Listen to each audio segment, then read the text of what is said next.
Hello everyone. Today we will going to see the next domain, that is part modeling. I have already covered so many things from the sketcher, so today I will go with the next one, that is a part design. So basically the part design we have a different toolbars, and by using those toolbars we have to come the 3D modeling. So go to start mechanical design, go in part design. A same window will appear over here. Say OK. So this a sketch based feature, that is this one, is very important to construct or to simply use these different commands. We require a simple 2D sketch. In the sketch based feature, the first one is pad, second one is pocket, the next one is the shaft, this one is a groove, this one is simple hole, this one is a rib, this one is a slot, this is solid combine, multi-section solid, and the removal of multi-section. So to understand this feature we require a simple 2D sketch. So let's draw a simple 2D sketch. So go into here XY plane, select the sketcher. I am drawing a simple rectangle. So I am providing a dimensions to this one. So I will convert this into a fully constrained sketch. So I'll mark this as a 100, this as a 50, and I'll simply go inside these 2 points. Now the sketch is fully constrained. Now click on exit workbench here. This symbol simply indicates this is a simply a workbench, and this arrow is outward, means exit workbench. So click on this. So we will jump from 2D to 3D. Now this is a sketch based features, so I am selecting the first one is simple pad. The pad is nothing but providing additional thickness to my component. How? Let's see. Okay, so select the first object. This is a tree, and here the tree, this under the geometrical set 1, here is sketch 1. You can select your sketch either from here or simply drag this one window so your sketch gets selected or highlighted. Now go into the pad, say OK. Now here dimension, to ask a dimensions, that is 20 mm, and see here the profile surface selection is not selection, so click over here and select the geometry. Now see, something is happened over here, right? Okay, so this is a length of 20. If I click on preview, see what happened. It shows me a something which is in a solid term. So it is nothing but a padding of the particular base sketch having its padding distance or padding length is 20 mm. Now here we have the mirror extend option, means let's see what is. So see, this is my base plane, so the base sketch across left and across the right 20 mm length, the padding is done. That is use of mirror extend. If I click once again over here, or if I deactivate this one, see what happened. It gives me the previous one. Now if I click on the reverse direction, see what happened. It comes on the reverse side. So that is the use of reverse direction and mirror extend. Now the question arising over here, it's okay. On the one hand, on the right hand side of the base sketch it is 20 mm. Now if I want on the left hand side is 10 mm, means unequal length, then then provision is there, simply select the more, and here we have the second limit. Now for a second dimension and give its length. Now see what happened. Preview. So this is the 17, sorry, this is the 17 and this one is a 20 dimensions. So we can provide on the both the side equal, we can provide on the both the side uneven, so all the provision is there. Clear? Okay, so I'm putting this as a 0 because I'm not interested in a second limit. I'll say preview, I will say okay. Now from here to here the padding is 20 Okay, after the basic pad, if I'm clicking, maybe a double clicking on this particular pad, or if I click on this particular tree here plus, we will get about the sketch history. Similarly, if I click on this particular plus icon over here in the pod body, we'll get the first sketch and the second is pad. If I click on the minus symbol, see what happened, we'll get only the main content. Okay, now if I double click over here, I will jump on the main content. Now if I click on this drop down arrow, we find the dimension, up to next, up to last, up to plane, up to surfaces. These many types are there. Then when to use, where to use, how to use these all types, let's see one by one. Currently we know about the dimension. Next I will explain you about up to the next. Okay, fine. Now I am simply offsetting a plane to understand this particular concept. How to offset a plane? Here we have the toolbar, that is a reference element.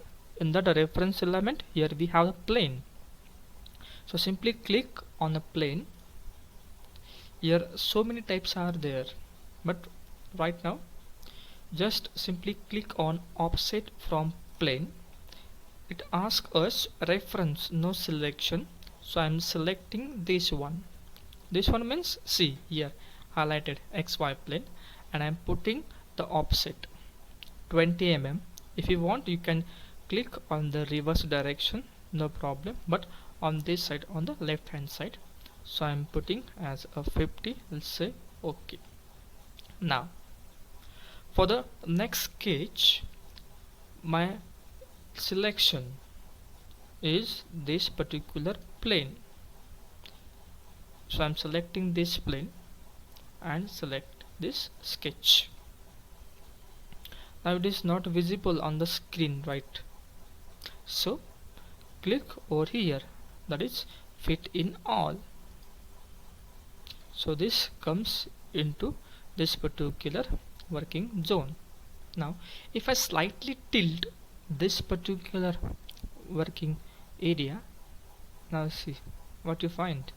You find we are working on this plane, but it look like that we are working on this particular surface, right? Now how to get the original one? So again click here normal to view, because the sketch is disturbed. Now the drawing window is get disturbed, so when I click on the normal to view, we'll get again the original one. Now I'm drawing here a one circle. Okay, I am providing its dimension, will mark as 30, and I am giving its distance from this axis, it is 50.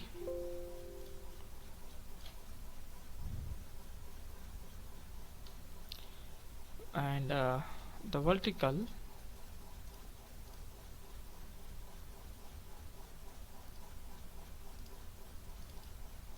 is 25. Now the sketch is fully constrained. Now click on exit workbench. Okay, now again go in padding, we know about the dimension. Next is up to the next. Now the selection is this one. Now see, when I click on the up to the next and when I select this sketch, by default it reaches up to the next, that is up to over here. Say preview, say OK. So in this way we can use up to the next one. Suppose if you don't know the distance between the plane and the distance between the object, so in that case it is useful to use the same. Okay, now I'm doing undo. For undo, go with a control Z. Clear. Okay, now I'm offsetting one more plane from here. If selection is wrong, then click over here and simply select this, and I'm putting this is up to the 100 mm. Now I'm using this plane for my working. This one is clear, very clear.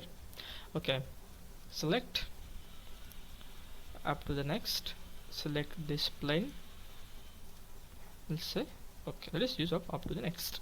Now select this next plane and go into the sketcher, fit in all. Now come up with a simple rectangle.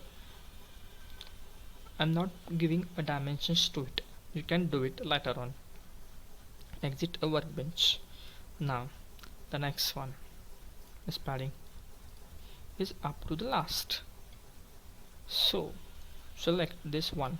Now see, up to the last, this is the first and this one is the second. Now in this way we can use the up to the last one, even though here we have some object. It is not limited to the year, it is extended up to the last. That is the use of this one. Clear? Okay.